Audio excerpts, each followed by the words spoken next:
Bon, le Pascal Praud est attendu au parloir d'Europe 1. On va sûrement le retrouver quelque part dans les couloirs de la rédaction. En attendant, vous avez rendez-vous comme tous les vendredis avec Eugénie Bastier. Bonjour Eugénie. Bonjour. Vous souhaitez revenir, Eugénie, ce matin sur la polémique Sciences Po. Il se trouve que vous y avez été élève. Oui, voilà une chronique qui va me donner un coup de vieux, puisqu'il y a 15 ans, je rentrais à Sciences Po. Alors, je me souviens d'avoir visité la rue Saint-Guillaume quelques années plus tôt, avec ma grand-mère parisienne qui rêvait que je fasse cette école. Dans la péniche, vous savez, le grand hall d'entrée des étudiants, il y avait des tas d'affiches sur la liberté sexuelle et on distribuait des capotes. Ma grand-mère avait été un petit peu choquée. Quand j'y rentrais en 2009, on distribuait cette fois-ci des pisses debout, pour que les filles puissent faire pipi debout comme les garçons. C'était les progrès de la théorie du genre. Alors ça, j'ai pas pu trop l'expliquer à ma grand-mère. Aujourd'hui, les murs sont couverts de slogans et de numéros verts appelant à la dénonciation des violences sexistes et sexuelles, et on y distribue des tracts contre le sionisme.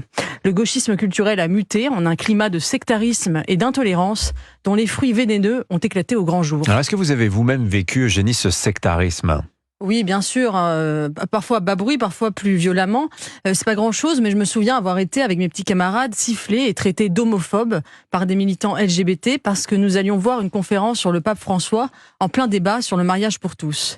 Le néo-féminisme, le post-colonialisme, la théorie du genre commençaient à faire leur nid dans cette institution. En 2010, Richard Descoings, défenseur acharné de la discrimination positive, avait installé une chaire de Gender Studies à Sciences Po et mis en place la Queer Week, une semaine du genre et des sexualités. Depuis, le mélange entre recherche et militantisme, relativisme culturel et intolérance s'est accentué. En 2016, un Hijab Day, où l'on distribuait des foulards aux étudiants pour qu'ils manifestent leur soutien aux femmes voilées. En 2019, une conférence d'Alain Finkielkraut, qui a dû être délocalisée car des militants voulaient l'empêcher de parler. Tout cela a culminé évidemment cette semaine avec la manifestation antisémite de mercredi dernier, où, rappelons-le, une étudiante juive a été interdite d'entrer et traitée de sioniste. Alors bien sûr, il y a beaucoup de professeurs formidables à Sciences Po et je ne voudrais pas jeter l'opprobre sur tout l'établissement, mais ne croyez pas pour autant qu'il n'existe qu'une minorité radicalisée. Selon une étude Cevipof de 2022, 55% des étudiants de Sciences Po ont voté Jean-Luc Mélenchon à la présidentielle. La personnalité préférée des étudiants selon ce sondage, c'est Alexandra Ocasio-Cortez, l'égérie woke des démocrates américains. Sciences Po, aujourd'hui, c'est la folie intersectionnelle d'Harvard sans ses résultats aux classements internationaux.